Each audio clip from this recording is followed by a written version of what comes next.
et sœurs dans la foi, nous vous saluons dans le précieux et merveilleux nom de Jésus-Christ. Nous sommes aujourd'hui dimanche 29 mars et c'est vrai que notre culte ne se déroule pas dans les conditions habituelles, mais partout où vous êtes chez vous à la maison, sachez que c'est un culte rendu à Dieu. Donc soyez dans les dispositions qu'il faut.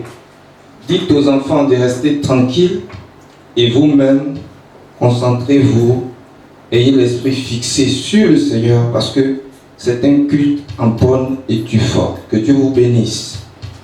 Nous allons commencer ce moment par la prière. Je vais moi-même introduire ce moment par la prière, le recommander au Seigneur Jésus-Christ. Père éternel, nous te bénissons, nous te donnons gloire à toi et à toi seul dans tous les siècles.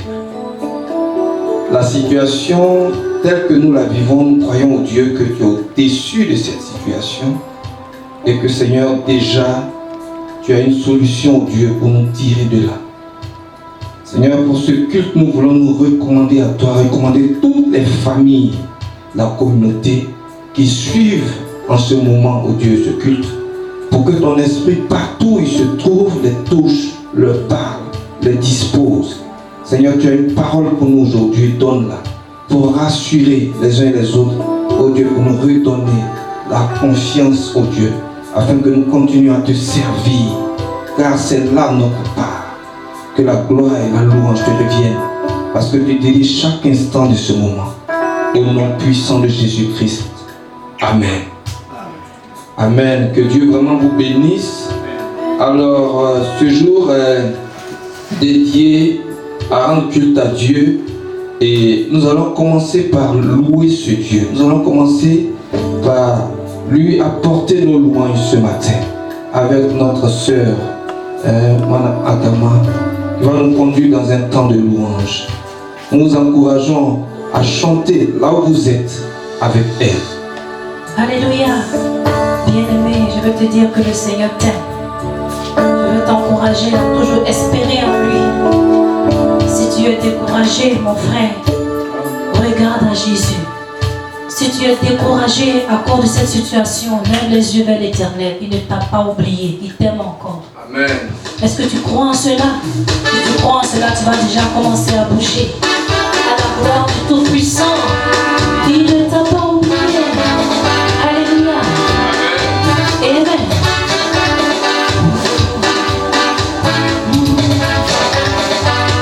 Si tu es découragé, mon frère, regarde à Jésus. Si tu es découragé, ma soeur, regarde à Jésus. Si tu es découragé, mon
Oui, tout dépend de toi.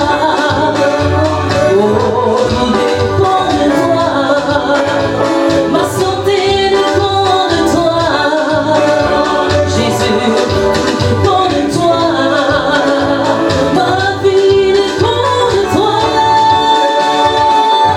Tout dépend de toi. La Côte d'Ivoire dépend de toi. La Chine dépend de toi. Les États-Unis dépendent de toi. La France dépend de toi. Le monde dépend de toi. Tout dépend de toi. Alléluia. Ma vie dépend de toi. Ma santé dépend de toi. Aïe, aïe, aïe. En vérité, Jésus est puissant. Est-ce que tu peux le proclamer pendant que tu bouges? Aïe, aïe, aïe. En vérité, Jésus est puissant. Aïe, aïe, aïe. Aïe, aïe. En vérité, Jésus est puissant. Aïe, aïe, aïe. En vérité, mon Dieu est puissant. Aïe, aïe, aïe. Aïe, aïe, aïe. En vérité, mon Dieu est puissant. Aïe, aïe, aïe. En vérité, Jésus est puissant. Aïe, aïe, aïe. Aïe, aïe, aïe. En vérité, Jésus est bon. Aïe, aïe, aïe. En vérité, Jésus est vivant. Aïe, aïe, aïe. Aïe, aïe, aïe. En vérité, Jésus est puissant. Aïe, aïe, aïe. En vérité, Jésus est puissant. Aïe, aïe, aïe, aïe. En vérité, oh, je proclamerai son nom. Je proclamerai son nom. Partout j'irai, je proclamerai son nom. Tu es avec moi, avec moi. Je proclamerai son nom. Partout j'irai, je proclamerai son nom. Je proclamerai son nom. Je proclamerai, partout j'irai, je proclamerai son nom. Je proclamerai Dieu, je proclamerai son nom. Partout j'irai, je proclamerai son nom. Chicago, Chicago,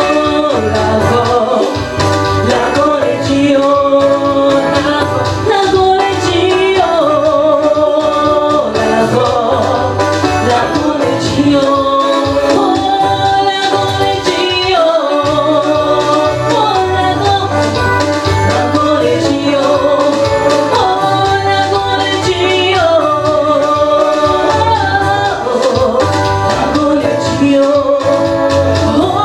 les Gio,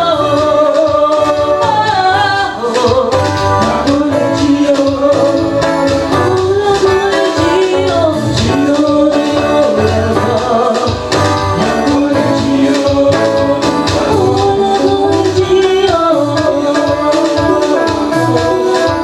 Lago, les Gio,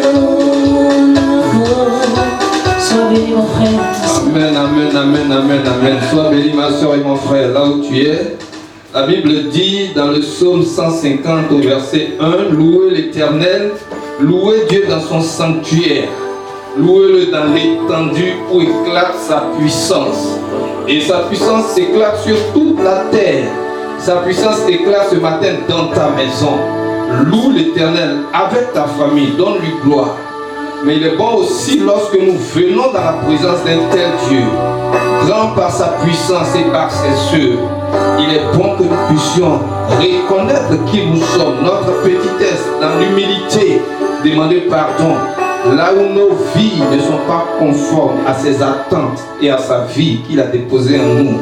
La Bible dit, celui qui cache ses fautes ne prospère point, mais celui qui les avoue et les délaisse obtient miséricorde. Proverbe 28, verset 13.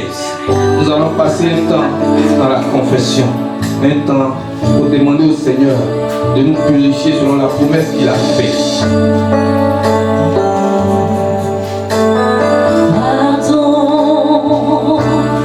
Pardon d'avoir jugé.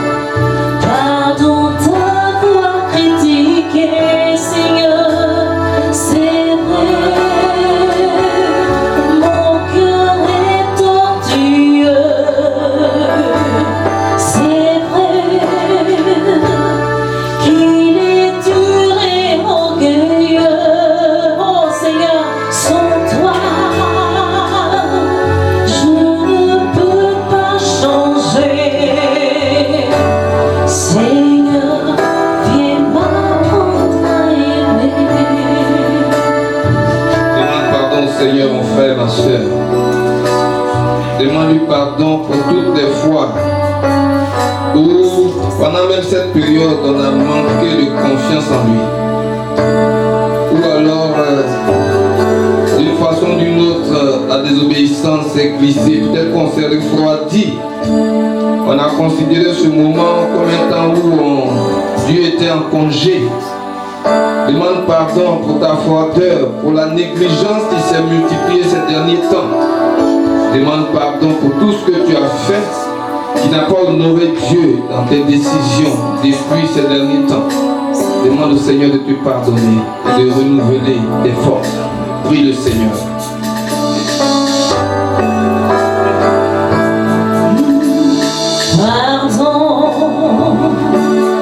Pardon d'avoir jugé. Pardon, Seigneur. Pardon d'avoir jalousé. Pardon, pardon. Pardon d'avoir critiqué. Pardon. Pardon d'avoir méprisé, Seigneur. C'est vrai. Mon cœur est tortueux. C'est vrai qu'il est dur et orgueilleux. Sans toi, je ne peux pas changer. Seigneur, viens m'apprendre à aimer. Les moments aussi difficiles que ceux que nous traversons sont parfois des temps où ce qu'il y a de plus mauvais dans le cœur humain remonte. Et c'est parfois des temps de grand égoïsme où chacun pense à lui-même et il oublie les autres. Est-ce que pendant cette période-là, tu n'as pas complètement oublié les autres? Est-ce que tu n'es pas simplement en train de te préoccuper de toi et de toi seul? Ce n'est pas chrétien. Demande pardon, c'est de l'égoïsme. L'égoïsme n'est pas un sentiment chrétien.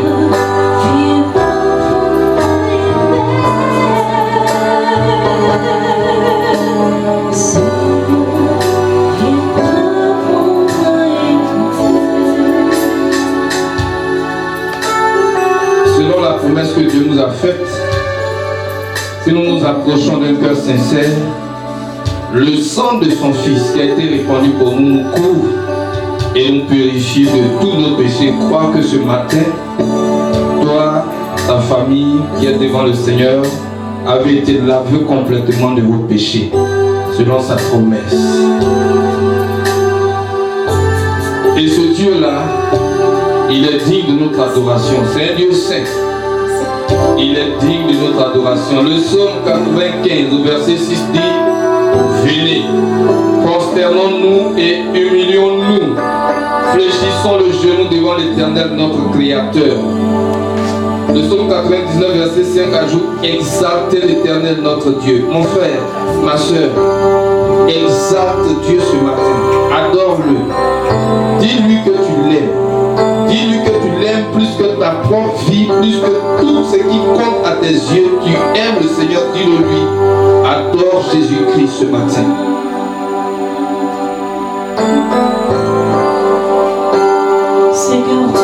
la gloire, tu mérites l'honneur. Et mon cœur veut te le dire en ce jour. Mon frère, ma soeur, mon frère, joins-toi à moi, ma soeur, joins-toi à moi. Et adorons le Seigneur ce matin. Alléluia.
terre fasse silence devant lui. Habakkuk 2, verset 20.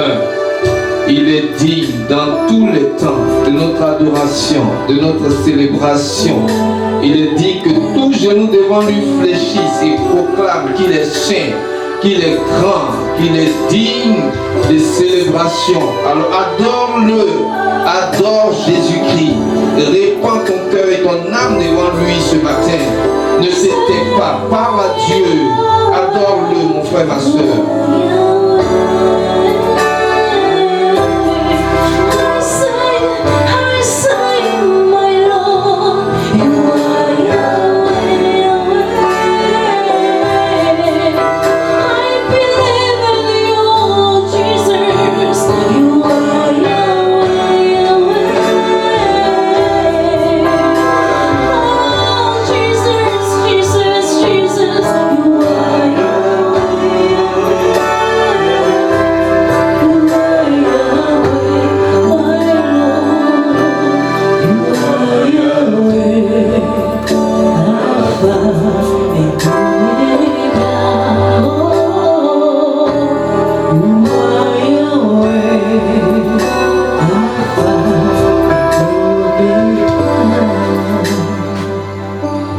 Béni soit le nom de notre Dieu. C'est lui qui était, qui est et qui vient.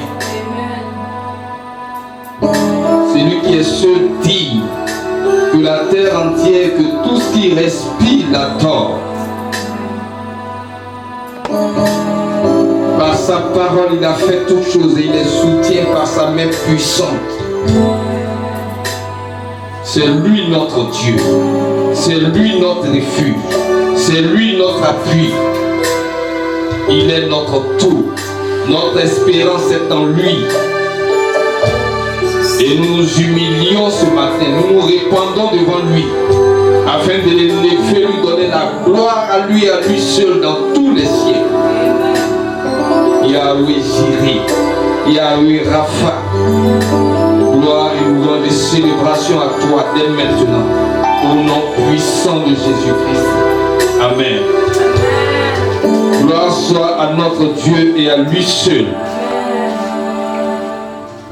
Alors, nous allons passer à cette avant-dernière étape de notre culte de ce matin, qui est l'offrande. Je vous ai déjà dit que c'est un culte en bonne et due forme, à part le fait que vous êtes à distance de nous ici.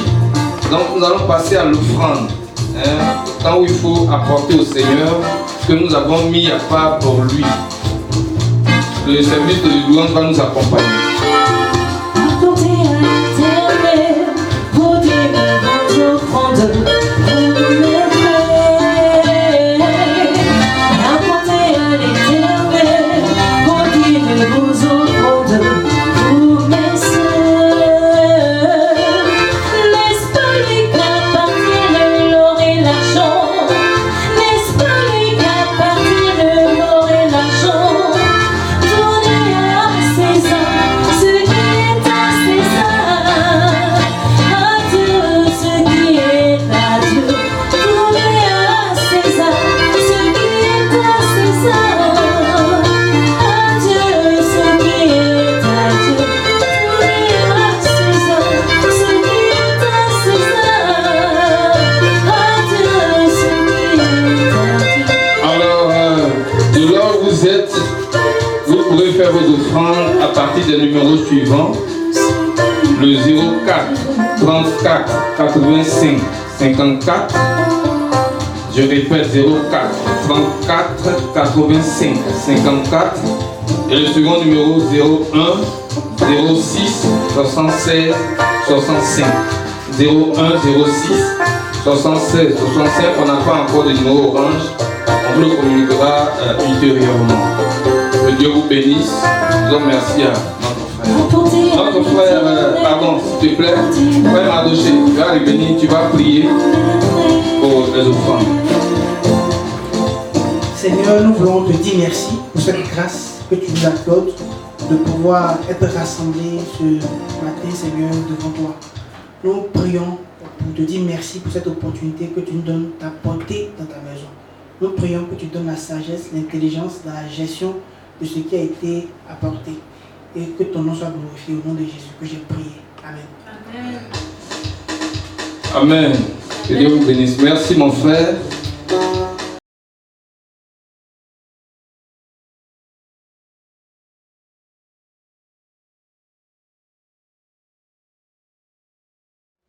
Alors après ce temps que nous avons passé à adorer notre Dieu, il est venu le moment d'entendre Dieu nous parler, d'écouter sa parole.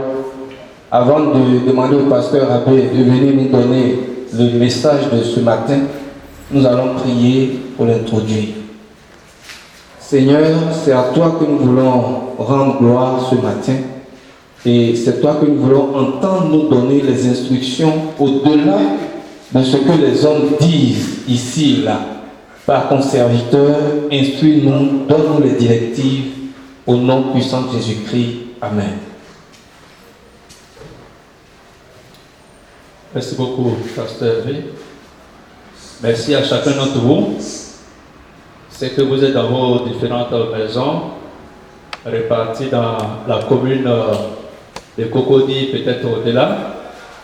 Grâce à l'Internet, on peut suivre ce qu'on est en train de faire. Je remercie le Seigneur pour le service de louange spécial qui s'est donné vraiment pour louer le Seigneur de tout son cœur. Nous sommes dans un cadre un peu spécial, nous avons changé de cadre, tout cela, mais sachez que nous sommes dans la présence de notre Dieu. Nous sommes dans la présence de notre Dieu. Nous ne voulons pas que vous suivez ce culte-là, que vous participez à ce culte-là de façon passive. C'est pourquoi nous avons organisé tout ce temps de louange, pour que vous participiez effectivement. Et pour cela, je vais vous inviter à prendre vos Bibles, là où vous êtes. La méditation de ce matin va porter dans le livre de Psaume 46. Psaume, le chapitre 46. Donc, je vous demande toute votre attention. Ce n'est pas un temps de jeu. Ce n'est pas un temps aussi où on est en train de prendre son petit café et puis on regarde la télévision. Non, non. Mais sachez que vous êtes dans la présence de Dieu. Même si vous êtes à la maison, vous êtes dans la présence de Dieu. Donc, nous allons lire ce psaume, le psaume 46, et je vais le lire. Il est écrit comme suit. Psaume 46. Dieu est pour nous un refuge et un appui, un secours qui ne manque jamais dans la détresse. C'est pourquoi nous sommes sans crainte quand la terre est bouleversée et que les montagnes chancellent au cœur des mers. Quand les flots de la mer mugissent, écument, se soulèvent jusqu'à faire trembler les montagnes. Il y a un fleuve dont les courants régissent la cité de Dieu, le sanctuaire des demeures du Très-Haut. Dieu est au milieu d'elle, elle n'est point ébranlée. Dieu la secourt dès l'aube du matin. Des nations s'agitent, des royaumes s'ébranlent. Il fait entendre sa voix, la terre se fond d'épouvante. L'Éternel des armées est avec nous. Le Dieu de Jacob est pour nous une haute retraite. Venez, contemplez les œuvres de l'Éternel, les ravages qu'il a opérés sur la terre. Celui qui a fait cesser les combats jusqu'au bout de la terre. Il a brisé l'arc, il a rompu la lance, il a consumé par le feu les chars de guerre. Arrêtez et sachez que je suis Dieu. Je domine sur les nations, je domine sur la terre. L'Éternel des armées est avec nous. Le Dieu de Jacob est pour nous une haute retraite. Alléluia. Je bénis le Seigneur de ce qu'il nous donne l'occasion en ce dimanche 29 de pouvoir méditer sa parole au travers de ce psaume 46. Au travers de ce psaume 46, mon message va porter sur 4 points. Le premier point, ça sera de parler du caractère de Dieu. J'ai intitulé mon message « Dieu est notre refuge ». Dieu est notre refuge. Le premier point que nous allons voir, c'est le caractère de Dieu. Et le deuxième grand point, c'est la réalité des problèmes humains ou de la société, la réalité des problèmes humains. Et troisième point, la vérité de Dieu. Et pour terminer, notre réponse en tant que chrétien. Donc je reprends, le titre du message c'est « Dieu est notre refuge ». Et le premier point, c'est le caractère de Dieu que nous allons voir. Et le deuxième point, la réalité de Dieu, des problèmes humains. Troisième point, la vérité de Dieu. Et quatrième point, notre réponse. D'abord, parlons du caractère de Dieu. Lorsque nous lisons ce psaume 46, il fait ressortir certains caractères de Dieu, certaines caractéristiques de Dieu qui sont très importantes, que nous puissions réellement nous focaliser là-dessus. Le psaume commence par la personne de Dieu et il s'achève par la personne de Dieu. L'Éternel les a mis avec nous au verset 12, au verset 1, Dieu est pour nous un refuge. Et en lisant ce passage, j'ai été amené à voir comment ce psaume-là présente le caractère de Dieu. Comment ce psaume-là présente certains aspects de la personnalité de Dieu. Qu'est-ce que ce psaume dit sur Dieu avant de parler des problèmes, des difficultés que nous pouvons rencontrer? Dieu est d'abord un refuge. Dieu est pour nous un refuge. C'est ce que le psalmiste dit ici. Donc, notez, chers frères et sœurs, que Dieu est notre refuge. Qu'est-ce qu'un refuge? Un refuge, c'est un lieu où on va pour se cacher par rapport à une menace, par rapport à un danger. Et nous sommes réellement dans un danger. Nous sommes réellement environnés de beaucoup de soucis depuis quelques semaines, de beaucoup de problèmes. Le psalmiste dit ici que Dieu est notre refuge. Donc, nous qui croyons en Dieu, nous devons savoir qui est notre Dieu. Nous devons savoir qu'est-ce que ce Dieu-là peut faire pour nous par rapport au caractère qu'il représente. Il est notre refuge, c'est-à-dire qu'il est le lieu où nous pouvons nous cacher. Il est le lieu où nous pouvons réellement nous mettre. Il est le lieu où nous pouvons nous abriter. Il est notre refuge. Mais il ne s'arrête pas là. Il dit aussi que Dieu est notre appui. Il est notre appui, toujours dans le verset 2. Il est notre refuge, il est aussi notre appui. Actuellement, avec cette crise sanitaire du coronavirus, beaucoup de personnes cherchent un soutien, cherchent un lieu où s'appuyer, quelque chose sur lequel on peut s'adosser. Mais le psalmiste dit, Dieu est pour lui un refuge et il a aussi un appui. Donc ton Dieu est un Dieu qui se présente comme ton appui, comme étant celui qui est ton soutien. Il te secourt. Il te secourt. Nous sommes dans une crise sanitaire et actuellement les sapeurs-pompiers peuvent avoir affaire à beaucoup de sollicitations pour pouvoir venir en aide aux malades, aux gens qui sont accidentés et tout cela. Mais dans cette crise planétaire, dans cette pandémie, sachons et soyons rassurés par la parole de Dieu. Je ne veux pas que nous ayons des assurances, des garanties qui viennent d'ailleurs. Non. Mais notre assurance doit être basée sur notre Dieu. Nos regards doivent être basés sur notre Dieu. Dieu est notre appui, il est notre secours. Mon frère, ma soeur, où est-ce que tu es en train de regarder actuellement?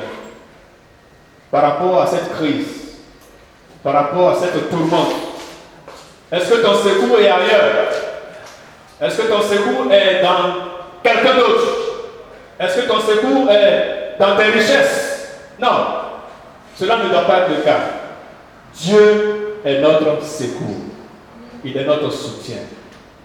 Et le psalmiste continue encore pour dire une caractéristique de Dieu. Il présente Dieu comme un fleuve. Hein? Un fleuve. Vous savez, l'image d'un fleuve, c'est quoi? Là où il y a le fleuve, il y a la vie. Là où il y a le fleuve, l'agriculture prospère. Là où il y a le fleuve, les gens peuvent se déplacer. Les gens peuvent se mouvoir. En Dieu, nous sommes avec celui qui est un fleuve pour nous. Nous sommes avec celui qui peut nous enrichir. Nous sommes avec celui qui peut nous nourrir. Nous sommes avec celui qui peut prendre soin de nous. Dieu est un fleuve pour nous. Et le psalmiste continue et il présente encore Dieu comme étant celui qui est le très haut. Gloire à Dieu. Notre Dieu est le Dieu qui est très haut. Notre Dieu est celui qui est élevé au-dessus de tout. Après lui, il n'y a pas autre chose. Après lui, il n'y a pas autre personne. Il est le très haut. Donc, quelle que soit l'immensité, quelle que soit la quantité de tes problèmes, sache, selon le psalmiste, que Dieu que tu adores, Yahvé, Jésus, est le très haut. Il est au-dessus de cela. Il est au-dessus du problème dans lequel tu es. Il est au-dessus du problème que notre pays traverse. Il est au-dessus du problème que les nations traversent actuellement. il est le Dieu qui est très haut. Gloire à Dieu. Voilà autant de caractéristiques qui doivent nous encourager, qui doivent nous motiver. Nos regards doivent être fixés sur la personne de Dieu. Nos regards doivent être fixés sur l'image que Dieu présente dans ces moments difficiles. Ce n'est pas une manière pour pouvoir nous endormir nos consciences pour dire, bon voilà, bon, il parle de Dieu, il parle de... Non, non, non. Le psalmiste veut nous encourager réellement parce qu'il a expérimenté des moments difficiles. Il a expérimenté des moments cruels. Et il a vu qui était son Dieu. Et je veux que ce dimanche 29 mars, tu saches qui est ton Dieu. Il est le Dieu qui est très haut. Mais ce qui m'encourage encore quand je lis ce psaume, c'est qu'il dit à 2 reprises que l'Éternel des armées est avec nous. L'Éternel des armées. Il présente Dieu comme étant l'Éternel des armées. Ah, cela a un sens réellement. Vous voyez, le président français, il n'y a pas longtemps, a fait un discours par rapport à la crise sanitaire du coronavirus. Et dans son discours qu'il a fait à la nation française, à au moins 5 à 6 reprises, il a dit à son peuple, nous sommes en guerre. Nous sommes en guerre. Parce que voilà, un microbe qui est là, un virus qui est là, on ne le voit pas, il attaque, il fait des morts, il tue. On est dans une guerre, selon ce président français. Et dans la guerre, naturellement, ce n'est pas tout le monde qui va en guerre. Il y a des guerriers, il y a des soldats. Mais nous qui croyons en Dieu, dans cette situation difficile où notre vie même est en danger, sachons en qui nous devons nous confier. Sachons que notre chef d'état-major, il est plus qu'un homme, il est plus qu'un stratège militaire. Il est l'Éternel des armées. Il est celui qui connaît toutes choses. Il est celui qui sait la fin de cette crise-là déjà. Il est l'Éternel des armées.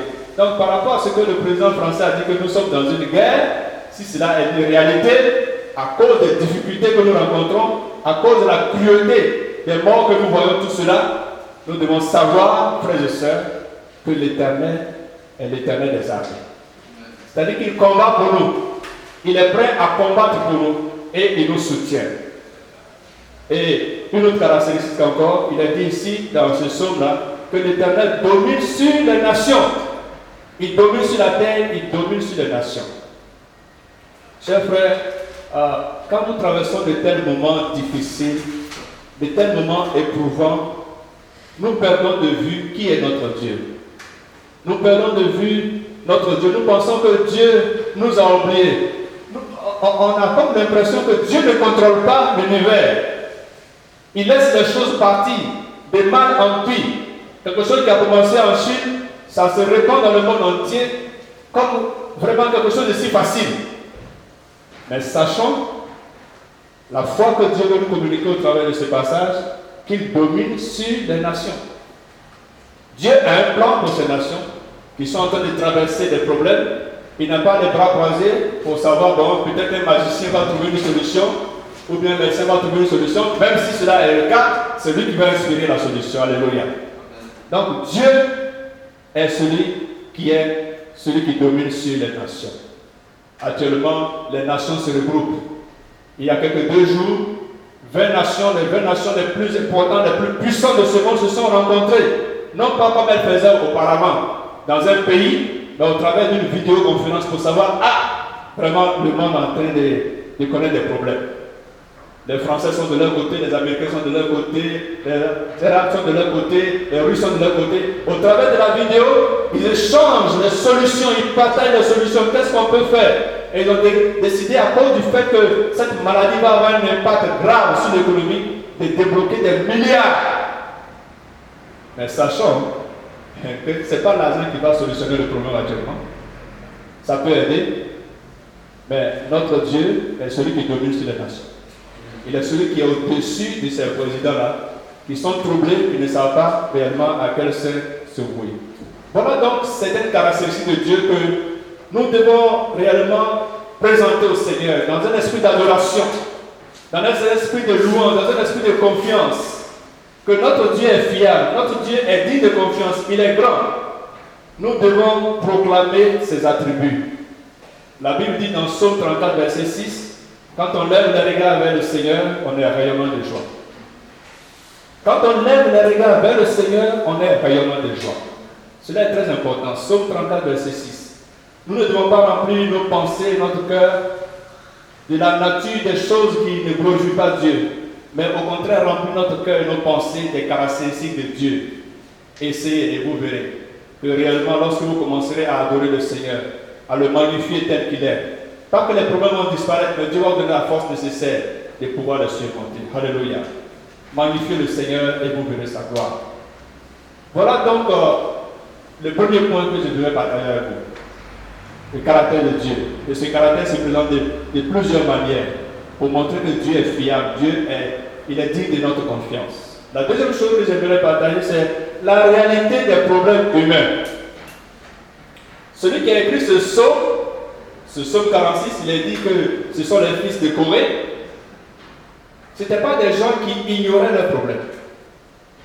Ils n'ont pas vu les problèmes et puis non, les problèmes ça n'existe pas. Oh, ça c'est rien.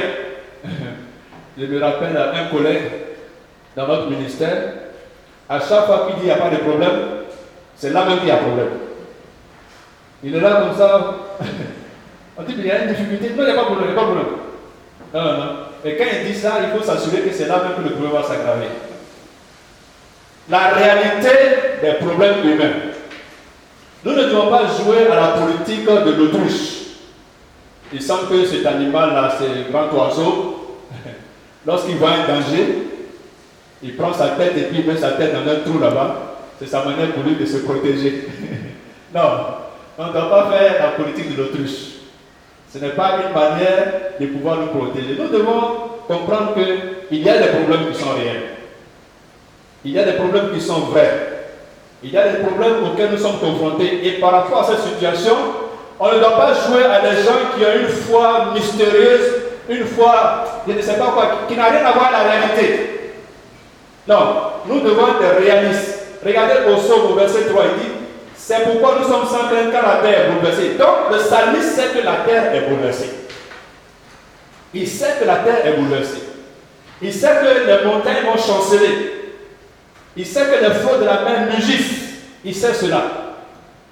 Il est confronté à une réalité. Il a vu ce qui s'est passé dans le combat que Israël menait avec d'autres pays et tout cela, d'autres nations.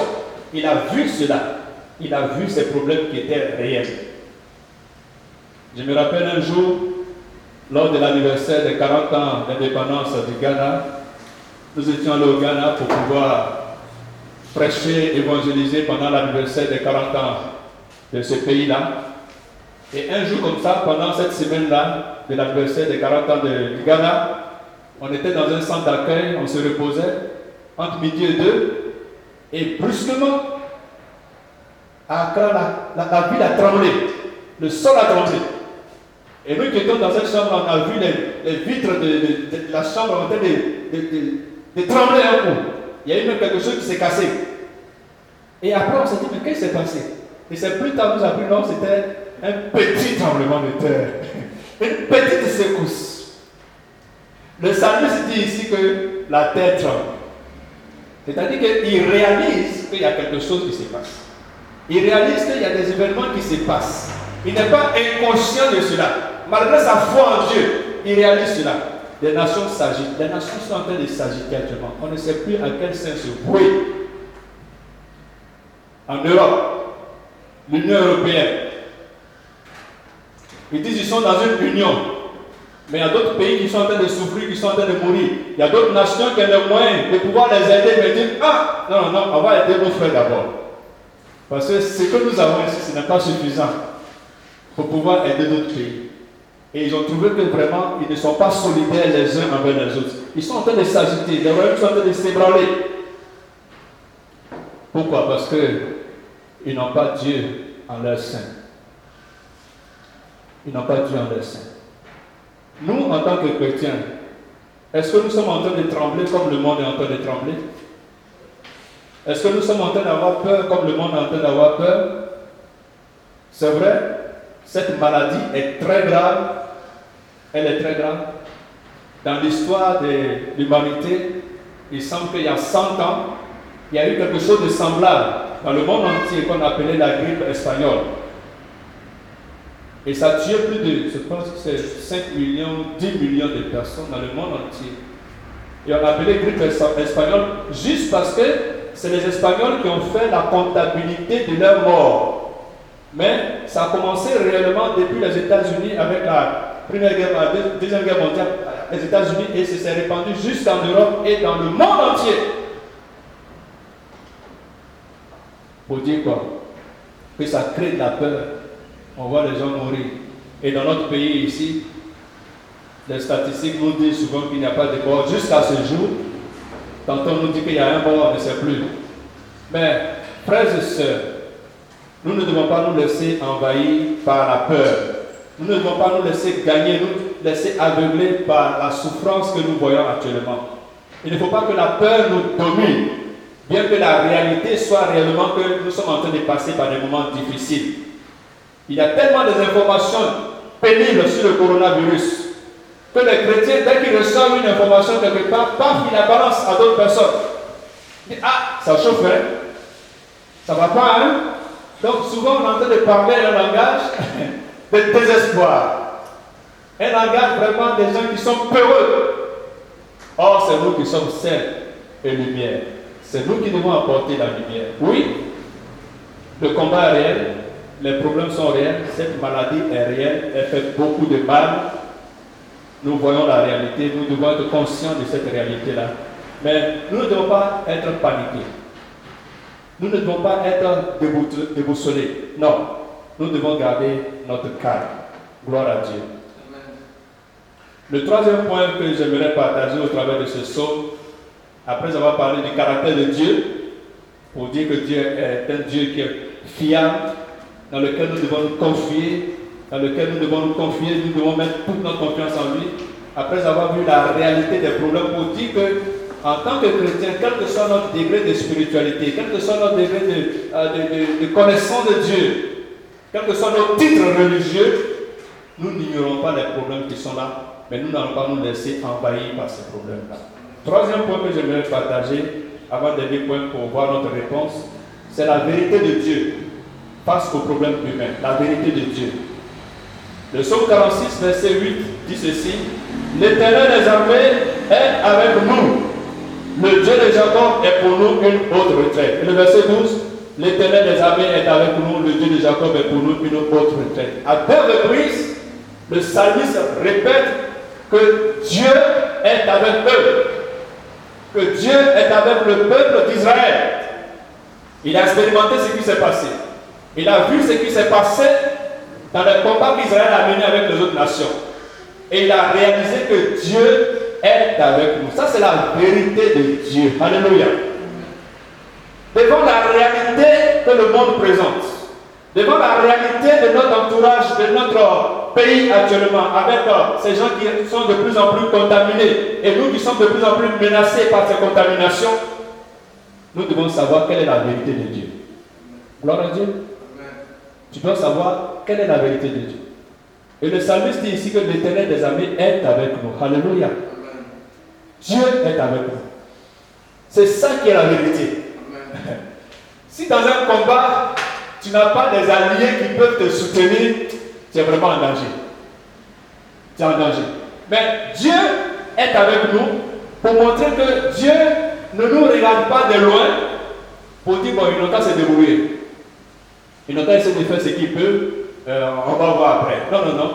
Dieu est avec nous. Le Dieu de Jacob est pour nous une autre retraite. Et quand je lis ce passage, je me rappelle de la personne de Jésus-Christ en tant qu'Emmanuel. Alléluia. Emmanuel, Dieu incarné. Dieu qui est venu dans le monde. Dieu qui est venu dans ce monde pour pouvoir donner sa vie. Le Dieu incarné.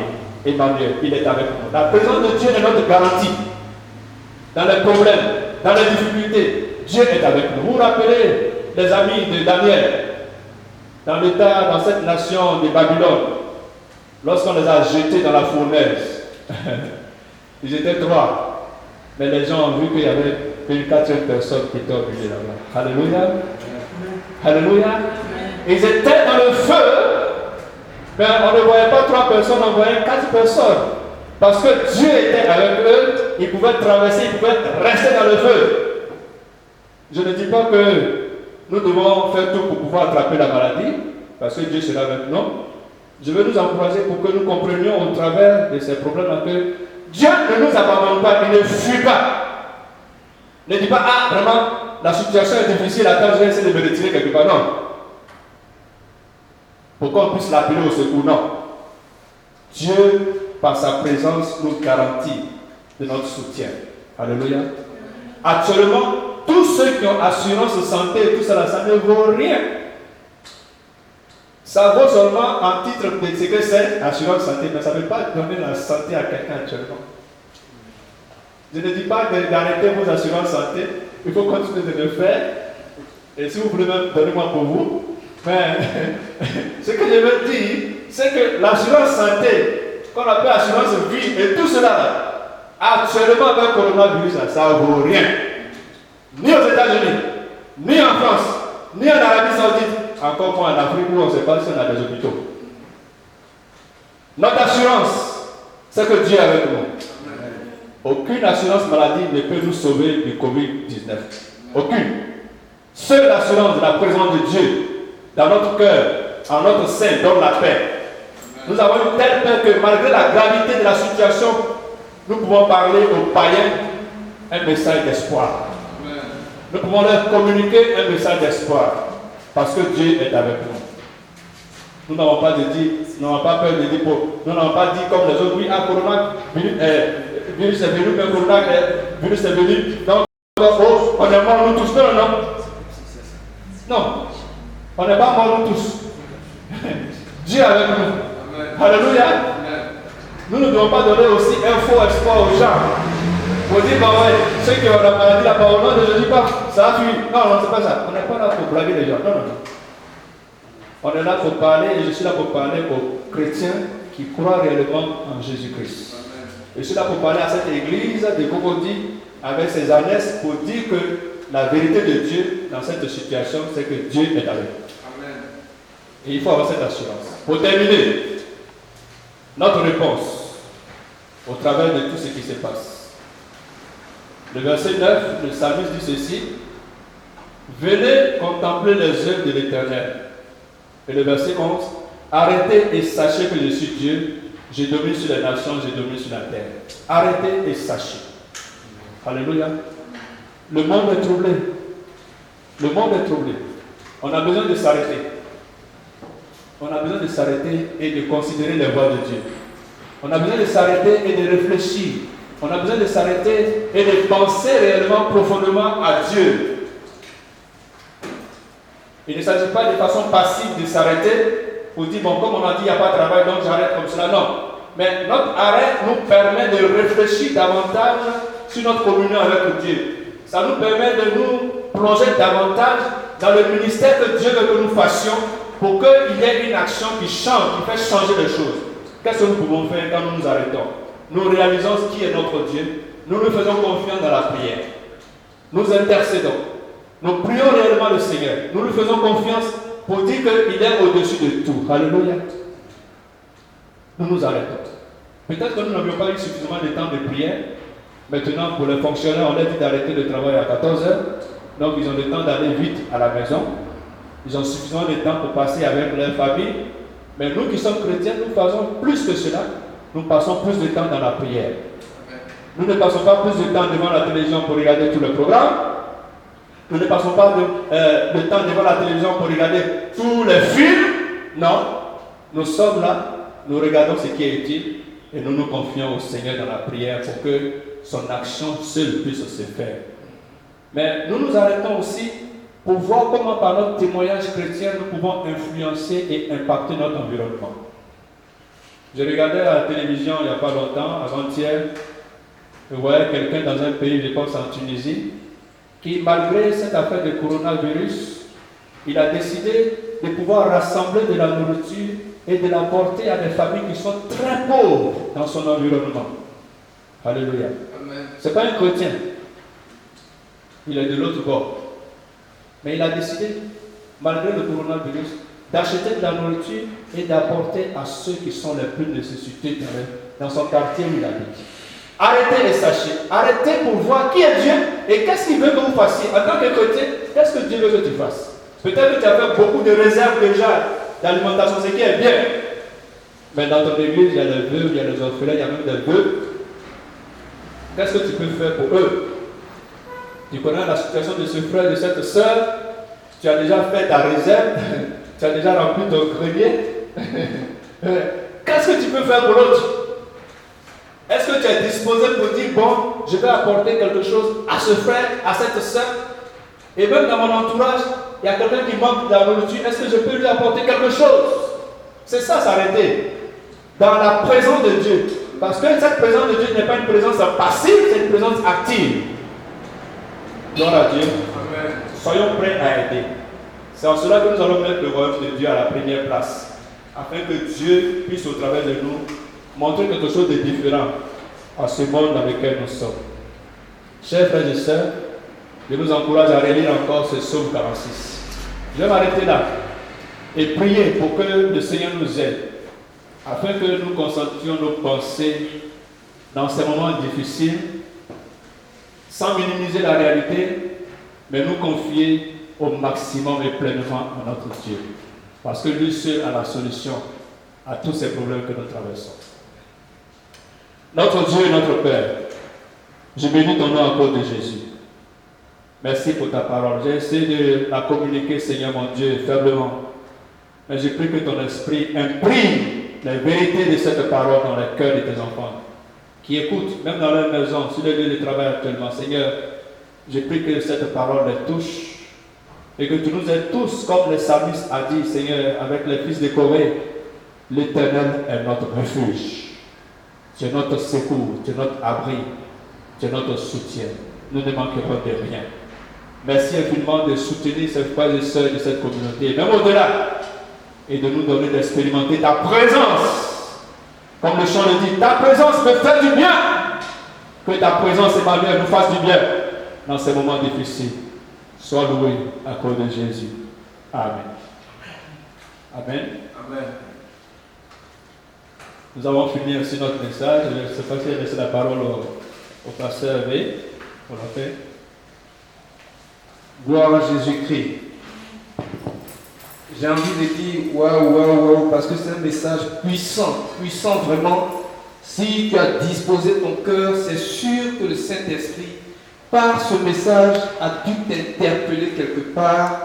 C'est vrai, la réalité de la maladie n'est pas à nier et nous ne nions pas la réalité de la maladie. La foi ne consiste pas à nier la réalité, mais la foi consiste à saisir la vérité. Saisir la vérité que Dieu est notre assurance pour que tu puisses avoir la réponse qui convient, tu puisses avoir l'attitude qui convient. C'est ça l'essence de ce message. Saisis donc l'essence de ce message. Saisis la vérité que Dieu est ton assurance et tu vas avoir l'attitude qui convient, la réponse qui convient à cette maladie. Que Dieu te bénisse et qu'il te fortifie. Nous allons rappeler le pasteur parce qu'il y a un petit temps d'annonce. Il va donner les annonces avant que nous puissions continuer et terminer. Merci beaucoup, pasteur Hervé. Alors, les annonces, c'est que nous sommes en train de traverser des moments difficiles, c'est vrai. Ben, comme ce message l'a dit et d'autres messages vont continuer de le dire, sont les yeux fixés vers le Seigneur. Et suivons les instructions qu'on nous donne à la télévision au travers du gouvernement pour notre sécurité. Donc, nous n'allons pas contre cela, veillons là-dessus. Cette semaine, le Seigneur a fait la grâce à notre frère Bernardin de pouvoir se marier. Il s'est marié et il a vaincu le coronavirus. Amen. Il a vaincu le coronavirus parce que le coronavirus n'a pas empêché de se marier. Amen. C'est un homme courageux. Et donc, le jeudi, nous avons béni son mariage ici, avec une assistance extraordinaire d'une dizaine de personnes. Amen. Mais Dieu était présent. Amen. Alors, vous qui n'avez pas pu le faire encore, transmettez les félicitations à notre frère Bernardin et à sa charmante épouse Madeleine pour les féliciter. Et on n'a pas pu faire d'offrande parce que quand ils vont revenir, on va faire l'offrande pour leur donner cela pour les accompagner dans leur foyer. Donc nous bénissons le Seigneur qui nous a permis de façon stratégique de pouvoir honorer le mariage de notre frère Bernardin. Comme vous l'avez vu tout de suite pendant ce culte exceptionnel, nous avons fait des offrandes. Ce n'est pas amusant. Le trésorier saura combien on a fait comme offrande de façon véritable pendant ce culte exceptionnel ici. Mais là où vous êtes, vous allez recevoir les informations qu'on vous a données pour que vous puissiez envoyer vos dîmes et vos offrandes. Le fait qu'on n'a pas culte à l'église ici, ça ne veut pas dire qu'on a en vacances des offrandes. Hein? On n'est pas en vacances, il n'y a pas congé dedans. On n'a pas arrêté les salaires. Hein? Je ne dis pas ça parce que j'ai faim, non. Je dis ça parce que c'est une responsabilité. Mets ton argent dans l'enveloppe et puis les numéros qui sont là, qui vont apparaître là, tu envoies ton argent là-bas, directement. Hein? Orange Money, MTN, transfert, tout cela, envoie ton argent. Et puis bon, si tu ne peux pas le faire, tu appelles le pasteur ou bien moi-même, tu cèdes de ton enveloppe et puis tu nous donnes ça ici. Parce que nous sommes là les jours de culte, les mardis et les vendredis. Donc c'est très important en ces temps que nous traversons. Et nous avons aussi fait un réseau de communication sur WhatsApp qui s'intitule Église Baptiste de Cocody. C'est vrai que les hommes, les jeunes, les enfants et tout cela, ils ont leur réseau, mais nous avons mis tout le monde ensemble pour qu'on ait des informations qui viennent vraiment des pasteurs de façon directe, des informations qui sont concordantes. Il y a trop d'informations qui passent aujourd'hui. Alors, sur ce site WhatsApp-là, nous allons vous envoyer les informations, soit le pasteur ou moi, ou le pasteur Atta, ou le pasteur Oba, et nous sommes les seuls qui pourront gérer les informations qui passent par là. Aujourd'hui, vous allez entendre d'autres personnes qui vont dire, bon, il y a juste les prières d'une semaine à la télévision, à la radio, alors qu'on ne vous a pas dit ça dans votre église. Donc, suivez bien les informations. Hein? Vous avez des dirigeants qui sont dans l'église, nous sommes là pour vous donner des instructions. N'écoutez pas tout ce qu'on dit dans le monde entier. Ça va vous faire, vous n'allez pas réussir dedans. Donc, écoutez bien ce que nous allons dire. Nous sommes en train de préparer la Pâque, quelles que soient les circonstances, nous allons trouver des moyens de pouvoir célébrer le Seigneur comme il le faut. Même s'il faut faire la Sainte Seine à la maison quelque part chez quelqu'un, on va le faire. Donc, je vous en prie, préparez-vous et recevez les informations sur le site. Ne vous désactivez pas de ce site à Église Baptiste Cocody sur WhatsApp. Hein? Nous voulons que tous les chrétiens de notre église, notre communauté soient là-dessus pour que nous puissions vous donner toutes les informations utiles. Donc, par la grâce de Dieu, nous allons continuer de vous affermir par Internet ainsi. Les dimanches aussi, nous allons trouver un cadre pour que le vendredi et les mardis, pour les études bibliques et la prière, nous puissions aussi être connectés d'une certaine manière, soit nous donnant le sujet des prières appropriées, soit nous donnant aussi les études bibliques appropriées pour que vous ne puissiez pas perdre de vue la communion avec le Seigneur. Ce qui est important dans des moments difficiles comme ça, c'est de pouvoir être créatif selon la volonté de Dieu, de pouvoir innover sans perdre ce qui est fondamental. La lecture de la parole de Dieu, la prière à la maison, et tout cela, ça renforce encore notre communion avec le Seigneur. Sachez, comme on l'a toujours dit dans cette église, l'église, ce n'est pas un bâtiment. L'église, c'est vous. Hein? Donc, quand vous êtes à la maison là-bas, vous êtes à l'église. Hein? Ici, c'est un temple. Donc, ce que nous faisons ici, là, faites-le là-bas, et nous allons vous appeler pour être en communication avec vous. Appelez-nous aussi pour savoir comment nous allons. Nous prions pour vous. Nous intercédons pour vous. Pour ceux qui ont reçu des prières, nous prions pour vous. Mais de façon générale, nous prions pour la communauté. Que le Seigneur soit béni, parce que je ne sais pas s'il y a d'autres informations. Ok, bon. Si vous êtes à la maison, tenez-vous debout là où vous êtes, nous allons prier, c'est terminé. Notre Dieu, notre Père, nous voulons encore te bénir. Nous voulons te remercier pour tout.